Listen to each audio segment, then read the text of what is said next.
What up YouTube? It's your boy Reese back to the video. So today's video, we're basically taking a look back at NBA Street Homecourt and why this wasn't the greatest street basketball game of all time. In my opinion, this game has a lot of ups and downs in terms of what could have been and what they could have did better. But it's a really great game. I'm going to give out my opinion why I consider it not the best, but one of the top for sure. But before we get into this video, don't forget to leave a like, comment, subscribe. Also check out my last video. And appreciate the love and support from the videos, man. You guys be going crazy. And let's have a word from today's sponsor.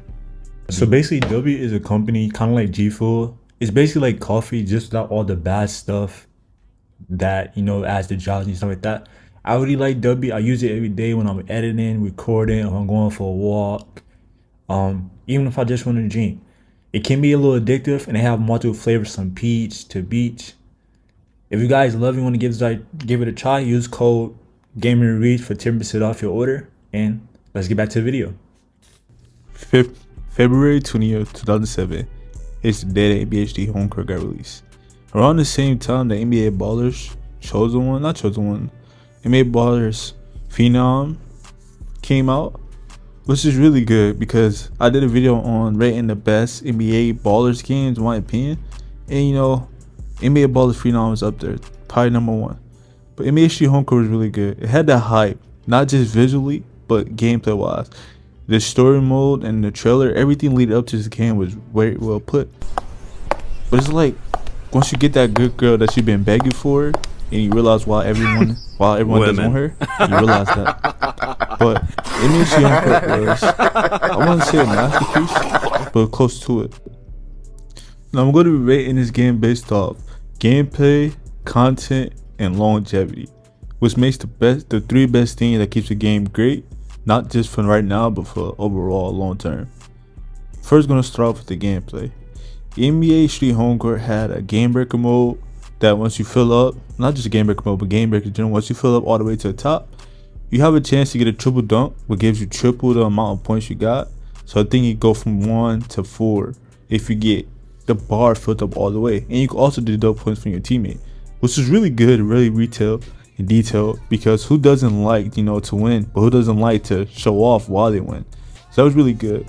I like that they had it not shot clock, but 3-pointers that could be blocked. That was really good, just because some people could OD stuff. Like if you ever played NBA Street, not NBA Street, NFL Street, and like they had that one glitch where you could just run through people. I don't know if you guys noticed or ever played it, but it's like if you kept pressing the B button, you just break every tackle that comes with it. Especially if you get a strong running back like Sean and Gender. It was different. That was really good. Another thing I liked about the gameplay was just the overall movement of it and the speed of it. It was very fluent, very smooth, very well put together for a street game. Now it's not 2K. Like, you know, 2K is different. This is a street game. So, you know, you want to have fun, want to do wacky stuff, off the wall, oops, off the backboard, oops, off the head, kind of like sweet to my little hot sauce. But it was really good. So gameplay wise, this was really detailed, very well put together. Only thing I didn't like was the slow jumpers. Like when you shoot, you gotta hold it, which is just stupid. And I also didn't like that you can like OD go 10, like non-stop go 10. That was just stupid.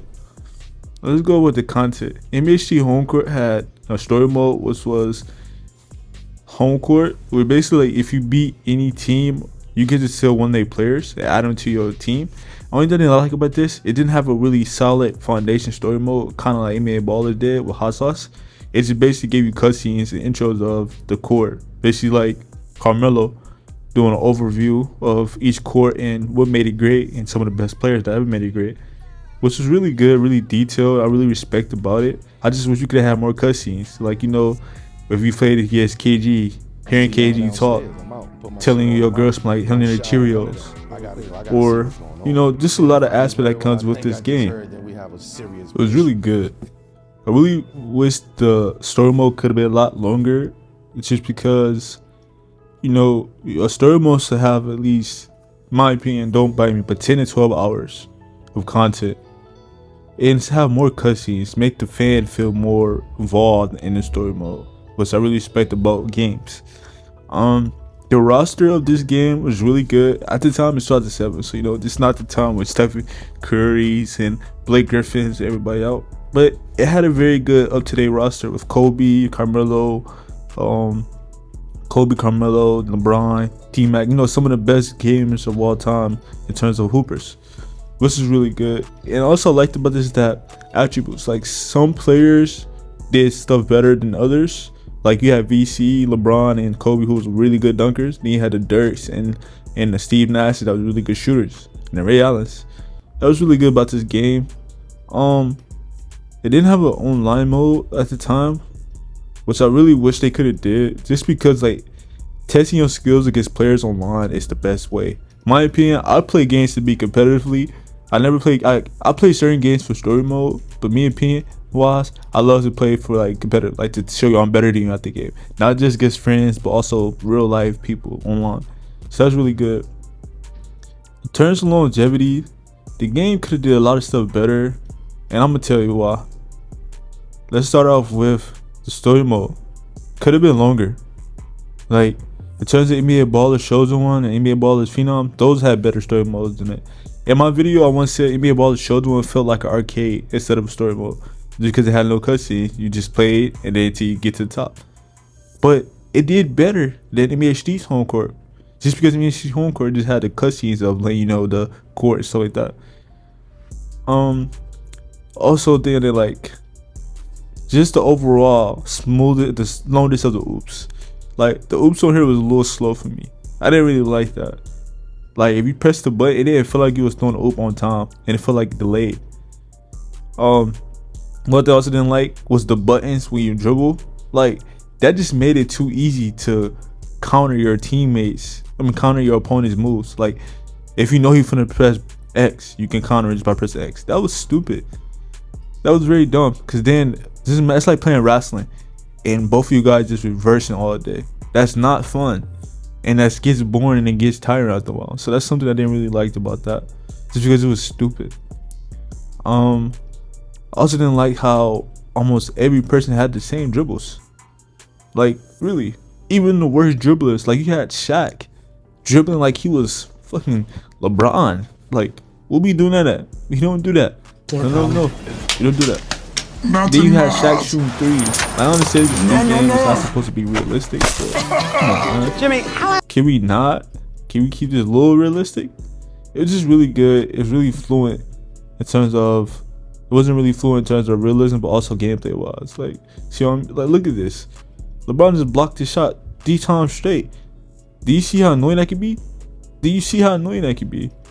Who wants to play a game where you can just constantly spam blocks all day?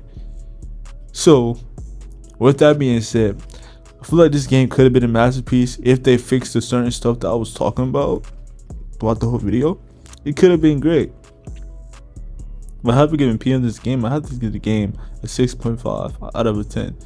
Just because it's great, but in terms of longevity, it's not something that, you could play in terms of longevity because you'll come back and play it.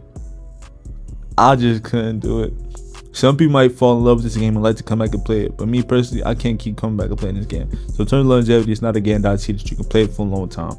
Once you beat through the story mode and get all the dunks, all the animations you like, you'll figure out this game is not what it's made out to be. And by it coming out during the same time as NBA Ballers, it's so disrespectful. And NBA Ballers for sure had the upper hand when this game came out. But I hope you guys enjoyed the video. Don't like, comment, subscribe. Also check out my last video. Appreciate y'all so much, all the love for the content, man. I give y'all on where I'll try to post more. Stay consistent. Just have a busy schedule with no excuses. I'm still gonna put out more content. I don't want to just throw out content. That's what takes a lot for me to upload, because I want to think of stuff. I want to speak from the heart as well, not just throw out stuff just to give you content. But I hope you guys enjoyed the video. Love y'all. Keep supporting. If y'all got goals and dreams, just keep going, and never quit, never dwell. You got this, man. And always thank the man up above, because it doesn't get better than that. Reese out.